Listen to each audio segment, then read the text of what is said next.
ಮೋಡಕರೆಗೆ ನೀರಾದಾಗ ಮುಂದುವರೆದ 10ನೇ ಎಪಿಸೋಡ್. ಬನ್ನಿ ಎಪಿಸೋಡ್ ಶುರು ಮಾಡೋಣ. ಸರಿತಾರವರು ಬೇಗ ಬೇಗ ನಯನಾ ಜೊತೆ ರೈಲ್ವೆ ಸ್ಟೇಷನ್ ಹೋಗುವ ಸಲುವಾಗಿ ಮನೆಗೆ ಬರುತ್ತಾರೆ.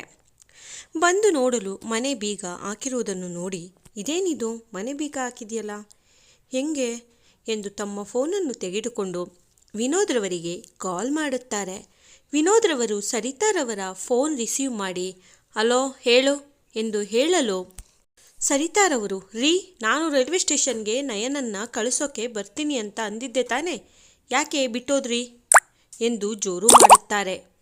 ವಿನೋದ್ರವರು, ನೋಡು ಸರಿತಾ, ಅವಳಿಗೆ ಟ್ರೈನ್ಗೆ ಟೈಮ್ ಆಗಿತ್ತು, ನೀನು ಎಲ್ಲಿ ಹೋಗಿದ್ದೋ, ನಿನ್ನನ್ನು ಕಾಯ್ಕೊಂಡು ಕೂತ್ಕೊಂಡಿದ್ರೆ ಟ್ರೈನ್ ಮಿಸ್ ಆಗಿದ್ರೆ ನೀನು ಬಂದು ಏನು ಮಾಡ್ತಾ ಇದ್ದೆ, ಬಿಡು, ಅಲ್ಲೇ ಆರಾಮಾಗಿ ಮನೆಯಲ್ಲೇ ಇರು ಎಂದು ಫೋನ್ ಕಟ್ ಮಾಡುತ್ತಾರೆ.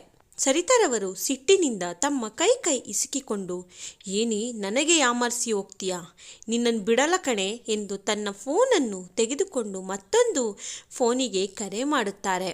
ಫೋನ್ ರಿಸೀವ್ ಆಗಿದೆ. ಹಲೋ, ಅವರು ನಮ್ಮನ್ನು ಯಾಮಾರಿಸಿ ಇಬ್ಬರೇ ಹೊರಟು ಹೋಗಿದ್ದಾರೆ ಕಣೋ. ಅವಳ ಟ್ರೈನ್ ಇರುವುದು 6 ಗಂಟೆಗೆ, ನಿನ್ನ ಜೊತೆ ಬರಲು ಆಗುವುದಿಲ್ಲ. ಆದ್ದರಿಂದ ಬೇಗ ಈಗಲೇ ರೈಲ್ವೆ ಸ್ಟೇಷನ್ಗೆ ಹೋಗು. ಅಲ್ಲಿ ಹೋಗಿ ವಿಚಾರಿಸು ಯಾವ ಬೋಗಿಗೆ ಅವಳು ಹತ್ತುತ್ತಾ ಇರೋದೆಂದು. ನೀನು ವಾಪಸ್ ಬರಬೇಕಾದರೆ ಒಳ್ಳೆ ಸುದ್ದಿ ತರಬೇಕು, ಆಯ್ತಾ ಎಂದು ಹೇಳಿ ಫೋನ್ ಕಟ್ ಮಾಡುತ್ತಾರೆ. ಇತ್ತ ವಿನೋದ್ರವರು ನಯನಾ ಮತ್ತು ಸಂಧ್ಯಾ ಲಗೇಜ್ ಅನ್ನು ತೆಗೆದುಕೊಂಡು ರೈಲ್ವೆ ಸ್ಟೇಷನ್ ಒಳಗೆ ಬರುತ್ತಾರೆ. ಅವರ ಹಿಂದೆಯೇ ನಯನಾ ಮತ್ತು ಸಂಧ್ಯಾ ಕೂಡ ಬರುತ್ತಾರೆ. ಆ ಒಳಗೆ ಬಂದ ಮೂವರು ವಿನೋದ್ರವರು, ಹೋಗಮ್ಮ, ಹೋಗಿ ನಿಮ್ಮ ಟ್ರೈನ್ ಯಾವ ಪ್ಲ್ಯಾಟ್ಫಾರ್ಮಲ್ಲಿ ನಿಂತಿದೆ ಎಂದು ವಿಚಾರಿಸಿಕೊಂಡು ಬನ್ನಿ, ನಾನು ಇಲ್ಲೇ ನಿನ್ನೆ ಲಗೇಜ್ ಜೊತೆಗೆ ವೆಯ್ಟ್ ಮಾಡ್ತಾ ಇರ್ತೀನಿ, ಹೋಗಿ ಎಂದು ಕಳಿಸುತ್ತಾರೆ. ಸಂಧ್ಯಾ ಮತ್ತು ನಯನ ಟಿಕೆಟ್ ಕೊಡುವವರ ಬಳಿ ಬಂದು, ಹಲೋ ಮೇಡಮ್, ಗೋವಾಗೆ ಹೋಗುವ ಟ್ರೈನ್ ಯಾವ ಪ್ಲ್ಯಾಟ್ಫಾರ್ಮಲ್ಲಿ ನಿಂತಿದೆ ಎಂದು ಕೇಳುತ್ತಾರೆ. ಟಿಕೆಟ್ ಕೊಡುವವರು ಪ್ಲ್ಯಾಟ್ಫಾರ್ಮ್ 6 ಎಂದು ಉತ್ತರಿಸುತ್ತಾರೆ. ಅವರು ಮತ್ತೆ ಕರೆದು, ನೋಡಿ, ಟ್ರೈನ್ ಇನ್ 15 ಮಿನಿಟ್ಸಲ್ಲಿ ಹೊರಟುಬಿಡುತ್ತೆ, ಬೇಗ ಹೊರಡಿ ಎಂದು ಹೇಳಿ ಕಳುಹಿಸುತ್ತಾರೆ. ವಿನೋದ್ರವರ ಬಳಿ ಬಂದ ಇಬ್ಬರು ಲಗೇಜನ್ನು ಪಡೆಯುತ್ತಾ, ನಯನ ಚಿಕ್ಕಪ್ಪ, ಪ್ಲ್ಯಾಟ್ಫಾರ್ಮ್ ಸಿಕ್ತು, ಅಲ್ಲಿ ಗೋವಾ ಟ್ರೈನ್ ಪ್ಲ್ಯಾಟ್ಫಾರ್ಮ್ ನಂಬರ್ 6ನಲ್ಲಿ ನಿಂತಿದೆಯಂತೆ ಚಿಕ್ಕಪ್ಪ, ಇನ್ ಜಸ್ಟ್ 15 ಮಿನಿಟ್ಸ್ ಅಷ್ಟೇ ಇರುವುದು, ನಾವು ಹೋಗುತ್ತೇವೆ, ನೀವು ಆರಾಮಾಗಿ ಕೆಲಸಕ್ಕೆ ಹೋಗಿ ಎಂದು ಹೇಳುತ್ತಾಳೆ. ಅದಕ್ಕೆ ವಿನೋದ್ರವರು, ಪರವಾಗಿಲ್ಲ ಬಿಡಮ್ಮ, ಇನ್ 15 ಮಿನಿಟ್ಸ್ ಅಷ್ಟೇ ಅಲ್ವಾ, ಇದ್ದಿ ಆಮೇಲೆ ಹೋಗುತ್ತೇನೆ ಎಂದು ಮೂವರು ಪ್ಲ್ಯಾಟ್ಫಾರ್ಮ್ ಬಳಿ ಬರುತ್ತಾರೆ. ಪ್ಲ್ಯಾಟ್ಫಾರ್ಮ್ ಬಳಿ ಬರಲು ಆಲ್ರೆಡಿ ಅವರ ಕಾಲೇಜಿನ ಎಲ್ಲ ಸ್ಟೂಡೆಂಟ್ಸ್ ಟ್ರೈನ್ ಬಳಿ ನಿಂತು ಮಾತನಾಡುತ್ತಿದ್ದರು. ಸ್ವಲ್ಪ ಜನ ಟ್ರೈನ್ ಒಳಗೆ ಕುಳಿತುಕೊಂಡಿದ್ದರು. ಅವರುಗಳನ್ನು ನೋಡಿದ ಸಂಧ್ಯಾ ಮತ್ತು ನಯನ ಅವರ ಜೊತೆಗೆ ಬಂದು ತಮ್ಮ ಲಗೇಜನ್ನು ಟ್ರೈನ್ ಒಳಗೆ ಇಟ್ಟು ತಮಗೆ ಎಂದು ರಿಸರ್ವ್ ಮಾಡಿದ್ದ ಸೀಟ್ ಬಳಿ ಬಂದು ಕುಳಿತುಕೊಳ್ಳುತ್ತಾರೆ. ವಿನೋದ್ರವರು, ಸರಿ ಕಣಮ್ಮ, ಹುಷಾರಾಗಿ ಹೋಗಿ ಬನ್ನಿ, ಆಯ್ತಾ, ಅಲ್ಲಿಗೆ ತಲುಪಿದ ನಂತರ ಮಿಸ್ ಮಾಡದೆ ಫೋನ್ ಮಾಡು, ನಯನ ದಿನಾಲೂ ಫೋನ್ ಮಾಡ್ತಾ ಇರು ಪುಟ್ಟಿ ಎಂದು ಹೇಳಿ ಅಲ್ಲಿಂದ ಅವರು ಹೊರಟು ಹೋಗುತ್ತಾರೆ. ನಯನ ಅವರು ಓದುತ್ತಲೇ ನೋಡಿ ಮನಸ್ಸಿನಲ್ಲಿ, ನಿಮಗೆ ನಾನೆಂದರೆ ತುಂಬ ಇಷ್ಟ ಅಲ್ವಾ ಚಿಕ್ಕಪ್ಪ, ಆದರೂ ಚಿಕ್ಕಮ್ಮನಿಂದಾಗಿ ನೀವು ನನ್ನನ್ನು ಸ್ವಲ್ಪ ದೂರವೇ ಇಡುತ್ತೀರಾ ಎಂದು ಹೇಳಿಕೊಂಡು ತನ್ನ ಕಣ್ಣಲ್ಲಿ ಬಂದ ನೀರನ್ನು ಒರೆಸಿ ಸುಮ್ಮನೆ ಕುಳಿತುಕೊಳ್ಳುತ್ತಾಳೆ. ಟ್ರೈನ್ ಇನ್ನೇನು ಹೊರಡಬೇಕು ಅಷ್ಟರಲ್ಲಿ ಆಚೆ ಇದ್ದ ಎಲ್ಲ ಸ್ಟೂಡೆಂಟ್ಸ್ ಒಳಗೆ ಬಂದು ಅವರವರ ಜಾಗದಲ್ಲಿ ಕುಳಿತುಕೊಳ್ಳುತ್ತಾರೆ.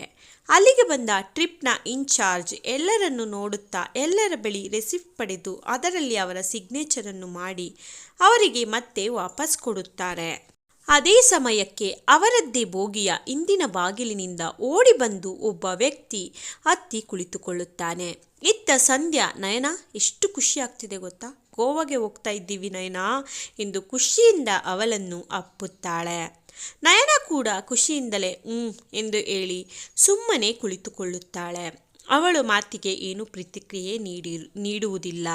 ಅವಳಿಗೆ ಅವರ ಚಿಕ್ಕಪ್ಪನ ಸ್ವಭಾವವನ್ನು ನೆನೆದು ಮನಸ್ಸಿನಲ್ಲಿ ದುಃಖ ಒತ್ತರಿಸಿ ಬರುತ್ತಿತ್ತು. ಅವರು ಕುಳಿತಿದ್ದ ಹಿಂದಿನ ಸೀಟ್ನಲ್ಲಿ ಸಿಂಚನ ಮತ್ತು ಅನುಷಾ ಮತ್ತು ಅವರ ಜೊತೆ ನಕುಲ್ ಸಹ ಕುಳಿತುಕೊಂಡಿದ್ದ.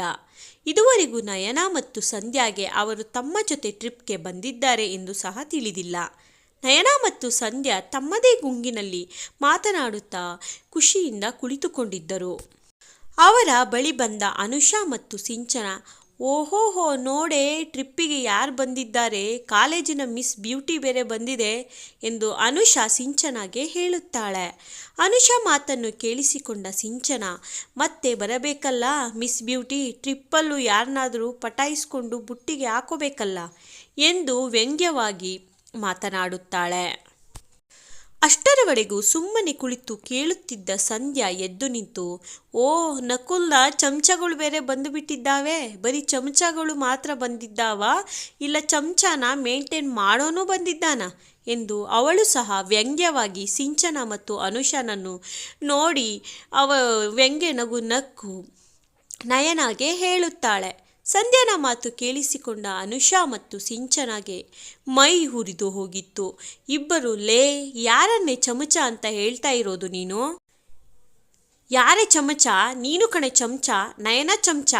ನೀನು ಅವಳಿಂದೆ ಯಾವಾಗಲೂ ಬಾಲ ಥರ ಅಲ್ಲಾಡಿಸ್ಕೊಂಡು ಓಡಾಡ್ತಿರ್ತೀಯಲ್ಲ, ನೀನು ನಯನ ಚಮಚ ಎಂದು ಅವರು ಸಹ ಟಾಂಟ್ ಕೊಡುತ್ತಾರೆ.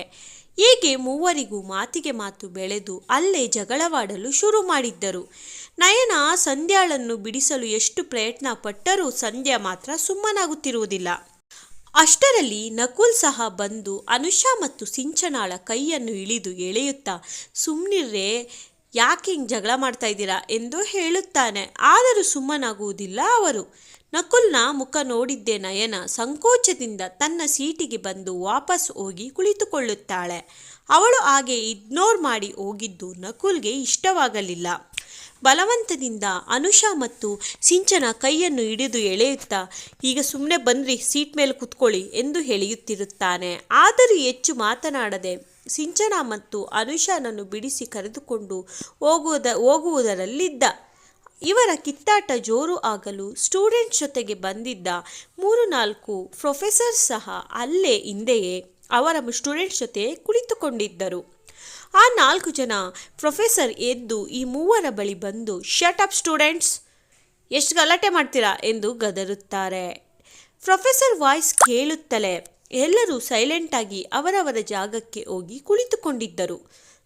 ಟೀಚರ್ಸ್ ತಮ್ಮ ಹಣೆ ಮೇಲೆ ಕೈ ಹೊತ್ತು, ಅಯ್ಯೋ ಈ ಸ್ಟೂಡೆಂಟ್ಸ್ನ ಹೆಂಗಪ್ಪ ಮೇಂಟೈನ್ ಮಾಡೋದು 20 ಡೇಸ್ ಎಂದು ಹೇಳಿಕೊಂಡು ಮತ್ತೆ ಅವರು ತಮ್ಮ ಜಾಗಕ್ಕೆ ಹೋಗಿ ಕುಳಿತುಕೊಳ್ಳುತ್ತಾರೆ. ಈಶ್ವರಿಯವರು ಹೇಳಿದ್ದ ಸುದ್ದಿ ಕೇಳಿಸಿಕೊಂಡ ಮನೆಯವರಿಗೆ ತುಂಬ ಖುಷಿಯಾಗಿತ್ತು. ಎಲ್ಲರೂ ಹಬ್ಬದ ಊಟ ಮಾಡಿ ಸೋನಲ್ಲಿಗೆ ಹುಷಾರಾಗಿ ಇರುವಂತೆ ಹೇಳಿ ಎದ್ದು ತಮ್ಮ ತಮ್ಮ ರೂಮ್ಗೆ ಮಲಗುವ ಸಲುವಾಗಿ ಹೋಗುತ್ತಾರೆ. ಸೋನಲ್ ಸಹ ನಿಖಿಲ್ ಜೊತೆಗೆ ತನ್ನ ರೂಮಿಗೆ ಹೋಗುತ್ತಾಳೆ. ಈಶ್ವರಿಯವರು ಅಡಿಗೆ ಮನೆಗೆ ಬಂದು 1 ಲೋಟ ಬಿಸಿ ಹಾಲನ್ನು ಕಾಯಿಸಿ ಅದಕ್ಕೆ ಕೇಸರಿಯನ್ನು ಹಾಕಿಕೊಂಡು ಮತ್ತೆ ಸೋನಲ್ ರೂಮಿನ ಕಡೆ ಹೋಗುತ್ತಾರೆ. ರೂಮ್ ಬಳಿ ಬಂದ ಅವರು ರೂಮ್ ಡೋರ್ ನಾಕ್ ಮಾಡಿ, ನಿಖು, ಸೋನು, ಬಾಗಿಲು ತೆಗಿರಿ ಎಂದು ಕರೆಯುತ್ತಾರೆ. ನಿಖಿಲ್ ಸೋನಲ್ನನ್ನು ಮಲಗಿಸಿ ಬಂದು ಬಾಗಿಲು ತೆಗೆಯುತ್ತಾನೆ. ಬಾಗಿಲು ತೆಗೆಯುತ್ತಲೇ ತನ್ನ ಚಿಕ್ಕಮ್ಮನನ್ನು ನೋಡಿದ ನಿಖಿಲ್, ಅರೆ ಚಿಕ್ಕಮ್ಮ, ಇಷ್ಟೊತ್ತಲ್ಲಿ ನೀವೇನು ಮಾಡ್ತಾ ಇದ್ದೀರಾ ಇಲ್ಲಿ? ನಿದ್ದೆ ಬಂದಿಲ್ವಾ? ಇನ್ನೂ ಮಲಗಲಿಲ್ವಾ? ಯಾಕೆ ಎಂದು ಪ್ರಶ್ನೆ ಕೇಳುತ್ತಾನೆ. ಅದಕ್ಕೆ ಈಶ್ವರಿಯವರು, ಓ ಅದಾ, ಸೋನಲ್ಗೆ ಹಾಲು ತೆಗೆದುಕೊಂಡು ಬಂದಿದ್ದೆ ಕಣೋ. ಸೋನಲ್ ಎಲ್ಲಿ? ಆಲೆ ಮಲ್ಕೊಂಡ್ಬಿಟ್ಲಾ ಎಂದು ರೂಮಿನೊಳಗೆ ಹಾಲಿನ ಲೋಟವನ್ನು ಹಿಡಿದು ಬರುತ್ತಾರೆ. ಸೋನಲ್ ಸುಮ್ಮನೆ ಬೆಡ್ ಮೇಲೆ ಮಲಗಿ ತನ್ನ ಮೊಬೈಲನ್ನು ನೋಡುತ್ತಿದ್ದಳು. ಅವಳ ಬಳಿಗೆ ಬಂದ ಈಶ್ವರಿಯವರು, ಅರೆ ಸೋನು ಪುಟ್ಟ, ಈ ಟೈಮಲ್ಲಿ ತುಂಬ ಮೊಬೈಲ್ ನೋಡಬಾರದು ಕಣಮ್ಮ, ತಗೋ ನಿನಗಾಗಿ ಕೇಸರಿ ಹಾಕ್ಕೊಂಡು ಹಾಲು ತಂದಿದ್ದೇನೆ, ಕುಡಿ ಎಂದು ಹಾಲಿನ ಲೋಟವನ್ನು ಸೋನಲ್ ಕೈಗೆ ಇಡುತ್ತಾರೆ. ಸೋನಲ್ ಹಾಲನ್ನು ನೋಡಿ ಮುಖ ಸಿಂಡರಿಸುತ್ತಾ, ಬೇಡ ಅತ್ತೆ, ನಂಗೆ ಹಾಲೆ ಹೊಟ್ಟೆ ಫುಲ್ ತುಂಬಿಟ್ಟಿದ್ದೆ, ಹಾಲು ನೋಡಿದ್ರೆ ಒಂಥರ ಆಗುತ್ತೆ, ವಾಮಿಟ್ ಬರೋ ಥರ ಆಗುತ್ತೆ, ಇದು ನನಗೆ ಬೇಡ ಎಂದು ಹೇಳುತ್ತಾಳೆ. ಈಶ್ವರಿಯವರು, ಹಾಗೆಲ್ಲ ಅನ್ನಬಾರದು, ತಗೋ ಹಾಲು ಕುಡಿದ್ರೆ ಎಷ್ಟು ಒಳ್ಳೆಯದು ಗೊತ್ತಾ, ಕೇಸರಿ ಬೇರೆ ಹಾಕಿದ್ದೀನಿ ಕಣಮ್ಮ, ಮಗು ಗುಂಡುಗೆ ಬೆಳ್ಳಗೆ ಚೆನ್ನಾಗೇ ಹುಟ್ಟುತ್ತೆ, ತಗೋ ಎಂದು ಬಲವಂತವಾಗಿ ಹಾಲನ್ನು ಕುಡಿಸಿ ಎದ್ದು ತಮ್ಮ ರೂಮಿಗೆ ಹೋಗುತ್ತಾರೆ. ಸೋನಲ್ ಸಹ ಬಲವಂತದಿಂದಲೇ ಹಾಲು ಕುಡಿದು ಬೆಡ್ ಮೇಲೆ ಮಲಗಿ ನಿದ್ದೆಗೆ ಜಾರುತ್ತಾಳೆ. ನಿಖಿಲ್ ಸಹ ಬಂದು ಅವನು ಕೂಡ ಮಲಗಿ ನಿದ್ದೆಗೆ ಜಾರುತ್ತಾನೆ. ನವಿ ಹೌಸ್, ಗೋವಾ. ಮಹಿಗೆ ನಿದ್ದೆ ಬರದ ಕಾರಣ ಹಾಸಿಗೆ ಮೇಲೆ ಮಲಗಿ ಹೊರಳಾಡುತ್ತಿದ್ದ. ಅದೇ ಸಮಯಕ್ಕೆ ಅವನ ಫೋನ್ ರಿಂಗ್ ಆಗಿತ್ತು. ಫೋನ್ ತೆಗೆದುಕೊಂಡು ನೋಡಲು ಮೈ ಲವ್ ಎಂದು ಶೋ ಆಗುತ್ತಿತ್ತು. ಅದನ್ನು ನೋಡಿ ನಕ್ಕ ಮಹಿ ನಗುತ್ತಲೇ ಫೋನ್ ರಿಸೀವ್ ಮಾಡಿ, oh baby, love you so much, I miss you ಎಂದು ಹೇಳುತ್ತಾನೆ. ಫೋನ್ ಎತ್ತುತ್ತಲೇ ಕೀರ್ತಿ, ಮಹಿ ಬೇಬಿ, ನೀನು ಬರೀ ಸುಳ್ಳು ಹೇಳ್ತೀಯ. ಫೋನ್ ಮಾಡಿದ್ರೆ ಸಾಕು I love you, I miss you ಅಂತ ಎಲ್ಲ ಹೇಳ್ತೀಯ. ಆದರೆ ನೀನು ಮಾತ್ರ ನನ್ನನ್ನು ಮೀಟ್ ಮಾಡೋಕ್ಕೆ ಬರೋದೇ ಇಲ್ಲ ಅಲ್ವಾ? ಬಂದ್ರೂ ಜಸ್ಟ್ 2 days ಬರ್ತೀಯ ಅಷ್ಟೇ. 1 month ರಜದಲ್ಲಿ 2 days ಮಾತ್ರ ವಿಸಿಟ್ ಆಗ್ತೀಯ ಮಹಿ ಬೇಬಿ ಎಂದು ಹೇಳುತ್ತಾಳೆ.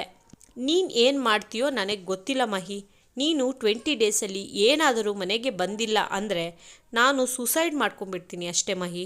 ನಿನಗೆ ಗೊತ್ತು ಮಹಿ, ಮನೆಯಲ್ಲಿ ಹುಡುಗನ್ನ ನೋಡ್ತಾ ಇದ್ದಾರೆ ನನಗೆ. ಆಲ್ರೆಡಿ ಇಬ್ಬರು ಬಂದು ನೋಡ್ಕೊಂಡು ಹೋಗಿದ್ದಾರೆ. ಗೊತ್ತಾ, ಮಮ್ಮಿ ಅಂತೂ ತುದಿಗಾಲಲ್ಲಿ ನಿಂತಿದ್ದಾರೆ ನನಗೆ ಇನ್ನೊಂದು ಮಂತಲ್ಲಿ ಮದುವೆ ಮಾಡೋದಕ್ಕೋಸ್ಕರ. ನೀನು ನೋಡಿದ್ರೆ ಫೋನ್ ಮಾಡಿದ್ರೆ I love you, I miss you ಅಂತ ಹೇಳ್ತೀಯ.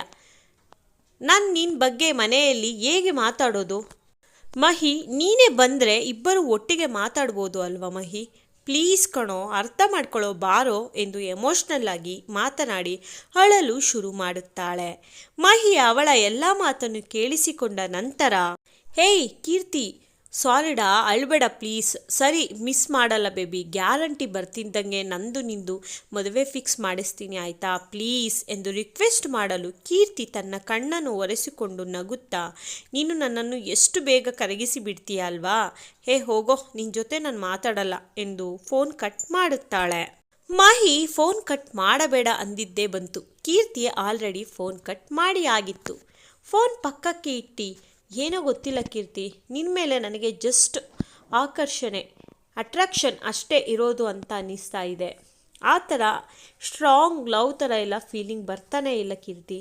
ಏನು ಮಾಡೋದು ಅಂತಲೇ ಗೊತ್ತಾಗ್ತಾ ಇಲ್ಲ ನನಗೆ. ಬಟ್ ನಾನು ನಿನಗಂತೂ ಮೋಸ ಮಾಡಲ್ಲ, ಮದುವೆ ಆದಮೇಲೆ ಪ್ರೀತಿ ಆಗಬಹುದೇನೋ ಎಂದು ಹೇಳಿಕೊಂಡು ಮುಸುಕು ಹೊದ್ದು ಮಲಗಿಕೊಳ್ಳುತ್ತಾನೆ. ಕತೆ ಮುಂದುವರಿಯುವುದು. ನನ್ನ ಈ ಕತೆ ನಿಮ್ಮೆಲ್ಲರಿಗೂ ಇಷ್ಟ ಆಗ್ತಾಯಿದ್ರೆ ಪ್ಲೀಸ್ ನನ್ನ ಚಾನಲ್ನ ಸಬ್ಸ್ಕ್ರೈಬ್ ಮಾಡ್ಕೊಳ್ಳಿ ಆಯಿತಾ. ಸಬ್ಸ್ಕ್ರೈಬ್ ಮಾಡ್ಕೊಳ್ಳಿ. 2 ಸರಿ ಹೇಳ್ತಿದ್ದಾಳೆ ಅಂತ ಬೇಜಾರು ಮಾಡ್ಕೊಬೇಡಿ ಪ್ಲೀಸ್. ನಾನು ಕಷ್ಟಪಟ್ಟು ವೀಡಿಯೋಸ್ ಮಾಡ್ತೀನಿ ಅಲ್ವಾ, ಪ್ಲೀಸ್ ಅಟ್ಲೀಸ್ಟ್ ಸಬ್ಸ್ಕ್ರೈಬ್ ಆದರೆ ಲೈಕ್ ಮಾಡಿ, ಶೇರ್ ಮಾಡಿ ಆಯಿತಾ. ಕಮೆಂಟ್ ಮೂಲಕ ತಿಳಿಸಿ, ನನಗೂ ಖುಷಿ ಆಗುತ್ತೆ ವೀಡಿಯೋಸ್ ಮಾಡೋಕ್ಕೆ.